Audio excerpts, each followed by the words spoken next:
ఈరోజు మనము 22/5/2026 22/5/2026 గురించి తెలుసుకుందాం. ఈ యొక్క కోడ్ వచ్చేసి 4/1 కోడ్. ఈ 4/1 కోడ్ చాలా సక్సెస్ వేలో ఉంటుంది. ఎలా ఉంటుంది అంటే 22 2 నంబర్ అలాగే 4 నంబర్ రాక్షసత్వాన్ని కూడా ఇస్తుంది. కానీ 12 తర్వాత బాగుంటుంది, 1 పవర్ స్టార్ట్ అవుతుంది.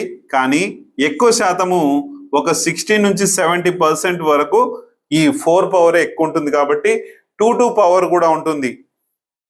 ఈ రోజున ఎవరైనా డబ్బు కానీ ఏదైనా ఒప్పందాలు చేసుకోవడం కానీ ఏదైనా చేసుకుంటుంటే కనుక దయచేసి మానుకొని సక్సెస్ వేలేకి ముందుకు వెళ్ళాలన్నప్పుడు, మంచి పనులు చేసుకోవాలనుకున్నప్పుడు ఈ డేట్ కొంచెం ప్రిఫరబుల్ కాదు. కాకపోతే ఇక్కడ గొడవలు కానీ ఫైనాన్స్ ప్రాబ్లమ్స్ కానీ ఏమైనా ఉంటాయి, చూసుకొని చేసుకోండి. Thank you.